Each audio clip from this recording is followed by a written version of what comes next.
Hello curious people, welcome to Jainism, the ancient science. I am Manisha Gala from India and today I am going to talk about Padisanlinata or Pratisanlinata, the journey inwards. Padisanlinata is the beginning point for internal Nirjara. It is a training for the soul to get detached from worldly affairs and look within. Try to find out the ways of life which are in accordance with soul's core virtues, the original virtues. Virtues like peace, humility, calmness, be satisfied with what you have. Padisanlinata or Pratisanlinata can be done in 4 ways. Indriya Padisanlinata, Kashaya Padisanlinata, Yog Padisanlinata and Vivikta Sayyasan Padisanlinata.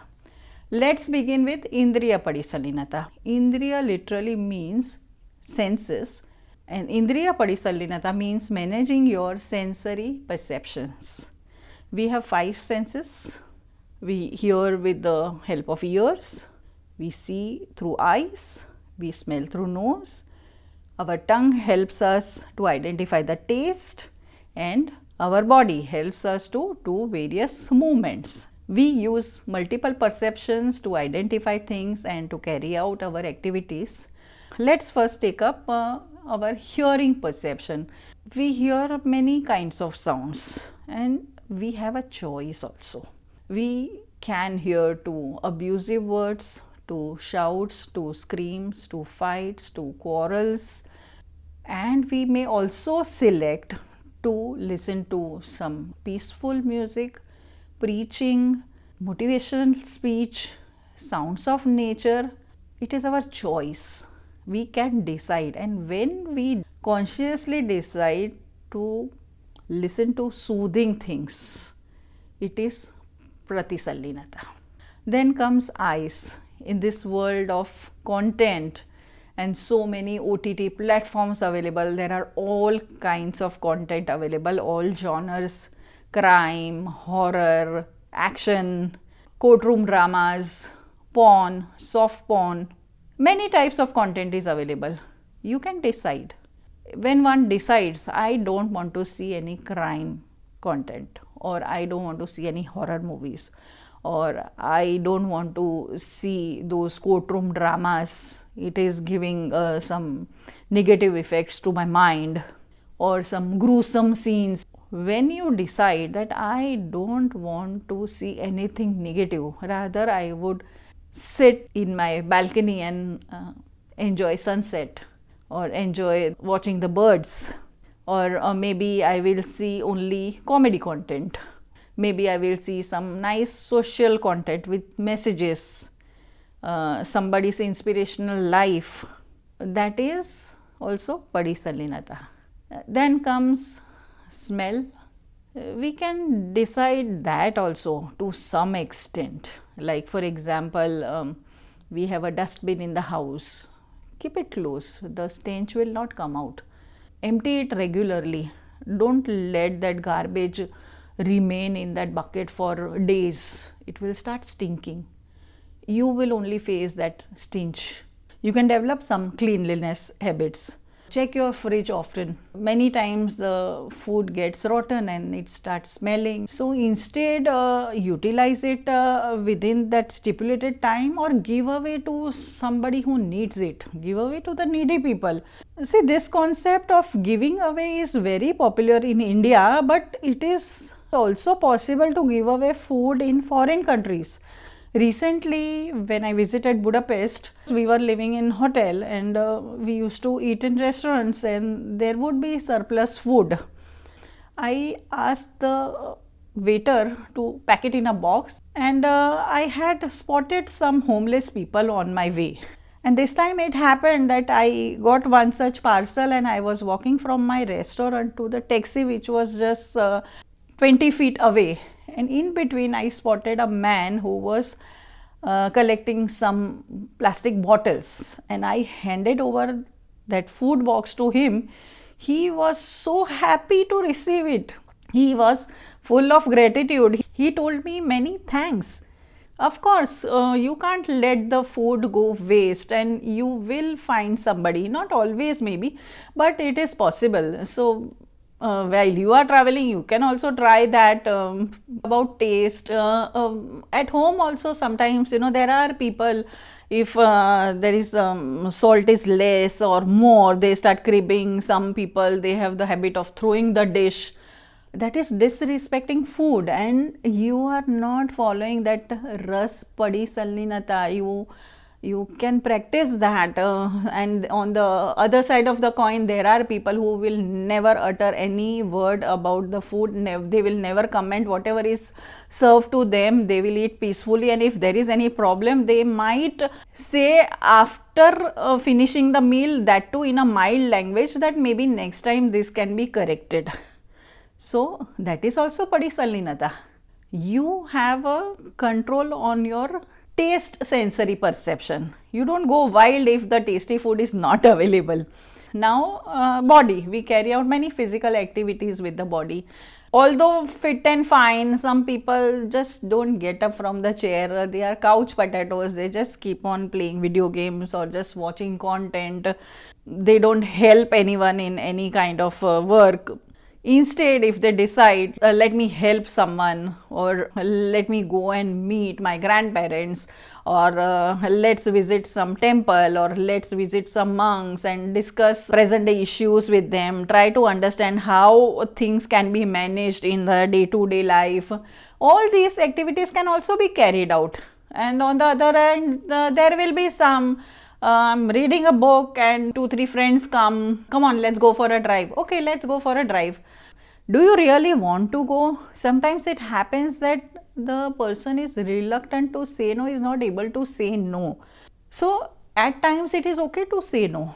I will not come to this place. I will not enter a bar, or I will not come to a shady place. I don't want to go there. So that is kaya padisanlinata. You are deciding not to use your body for something that is not in accordance with your soul's virtues. So all these are indriya padisanlinata. Then next comes kashaya padisanlinata. Of course, I have told in my earlier videos that kashaya are responsible for huge inflow of karma. There are 4 major kashaya: krodh, man, maya, lobh, that is anger, ego, deceit and greed. One must control them. So that is also padisanlinata. I am really angry. I feel like slapping someone, hitting someone, but I don't do so. I just keep quiet, or I just leave the place, or maybe I take some time to let my anger subside, and then I will explain the problem in a nice language, maybe, or maybe strictly, or maybe in firm language, but not abusive language. So that is managing your anger. Then comes ego. Humans have very big ego in general. All humans have that ego.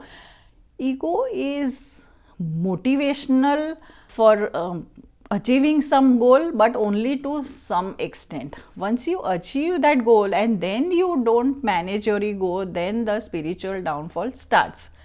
There are many gurus, there are many leaders who have such huge ego that people are scared to tell them anything. They sometimes they are not aware of the real situations, because if somebody will tell, they will blast, their ego will hurt, and then people will slowly start going away from them. So managing ego is also necessary. Then comes deceit, maya, conspiracies, telling lies, hiding the truth, sometimes unnecessary telling lies. There is no need to tell lie, but still people lie only to boast about something, to tell people that I have this thing or that thing. Nobody has asked you, do you have this or not? But they like to make their life visible as something grand, something great. What is social media? Maya. You are hiding the truth and just showing that bright side of your life. You don't share the dark side of your life. That is maya. You are pretending that I am very happy. You are pretending that I have everything. That is maya and ego both. That pumps your ego also, no? Oh, she went to this place. Oh, she bought a new dress. That so ego and deceit both are fueled by social media. So beware. Technology is good. Social media is also good if you use it wisely. So use it wisely. That is padisanlinata. Then comes greed. Greed is not just wanting everything, it is also not leaving something. Okay, I may be happy with whatever I have, but I am also attached to many things. I don't give away my old clothes till there are 10 holes in it. I can afford to buy new clothes. I have enough money, but still I behave this way. Then it is greed. It is better to give your clothes timely so that some poor person can wear it for 2 3 months or 6 months. That is a good practice. But I don't want to detach from my old clothes, my old jeans, my old chair, my old car, my old home. This is greed. And definitely it will be very difficult for such people to leave this world when time comes because they are so attached to everything. Just think and just try to apply at least certain things, certain detachment practices in your life when the right time comes. I'm not telling to leave everything today, renounce the worldly affairs. No.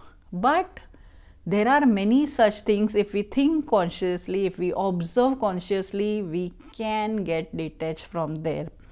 Of course, now it is Diwali time. Everyone's house is getting clean in India. There will be n number of items which are not used for 1 year, 2 year or 10 years, but still we don't feel like throwing them. There are some articles which need to be preserved, but there are many such things which need not be preserved, but still we can't discard them. We are so attached to them. So this Diwali, try this detachment practice also. Then comes Yog Padisanlinata. Yog in Hinduism is different, Yoga in Jainism is different. Yoga in Hinduism is a kind of exercise, kind of posture, some breathing patterns you follow. That is yoga in Hinduism. But yoga in Jainism is any small or big activity carried by your mind or your body or your speech. So there are 3 yoga. Man yoga, vachan yoga, kaya yoga. Man yoga means your thought process. Take control of your thought process. Our thoughts, they like to go wild. They it's very difficult to sit idle if you are not doing anything. You will start thinking about something, some past thing, some future thing. Anxiety is what? Uncontrolled thought process. Something that has not happened or something that is never going to happen, and you are thinking about it and you are getting anxious. This thing is not done, that thing is not done. You are living in tomorrow and that tomorrow may never come. So take control of your thoughts. That is Mano Yoga Pratisanlinata. Then comes Vachan Yoga. We talk. I am also talking right now, but I am talking for a purpose. But there are some people who just like to talk like that. Gossips and complaints and just like that, some futile talks. I know some people who just, when you sit in front of them, they will start talking about something or other. I have not asked anything to you, then why are you talking? But they have that habit of talking. They will just, if somebody comes in front of them, they will start talking. Be conscious, be alert. Are you giving unnecessary informations to others which is not required? Sometimes it becomes a security threat also. Typically with senior citizens, they have this habit of talking too much to whoever visits them. It can be some courier boy or a delivery boy. To him also they will give some or other information that, oh, I am planning to go this side tomorrow, or this happened with me today. Why? Stop that. Sometimes it is advisable to keep quiet.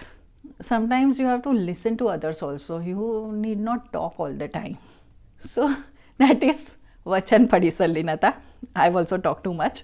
Then comes Kaya Padisanlinata. You are carrying out many activities with your body. Begin your journey inward. Spend some time in spiritual activities. Maybe you can start meditation, or you can sit and chant mantra for a while, or do samayik. Some people argue that even in samayik I think about this and that, but you are sitting at one place, no? You are not getting up and doing something, or somebody is getting hurt by your activity. No, you are sitting at one place. So that is Kai Padisanlinata. At least follow that much. Sit for a while. Try to take up some book reading or something that gives you peace of mind also and gives rest to your body also, and not just that sleeping wala rest. So this was all Yog Padisanlinata, and now the last one, Vivikta Sayyasan Padisanlinata. This is typically for those who are at very high positions, people like spiritual guru, political leaders. They carry out many activities for their promotion, for their growth, for increasing their followers. See, it is easy to reach at one spot, but it is very difficult to retain that position, and for that continuous efforts are required. They have to keep organizing some gatherings, some functions, some speeches or some rituals, something or other is required. And when such person decides to go in solitude for 3 days or 1 week, that is Vivikta Sayyasan Padisanlinata. Although he or she is a public person, now he or she has decided to take a break, to go in solitude, not to communicate with others, avoid all the worldly affairs. This will also help them to stay away from conflicts, debates, rumors. So, this is Vivikta Sayyasan Pratisanlinata. This was all about Pratisanlinata. As it says, it is the beginning of the journey inward. And from the next episode, I will start the ways of internal Nirjara, where your mind is very important, your thought process is very important, your emotions are very important. Till the time we meet again, stay connected.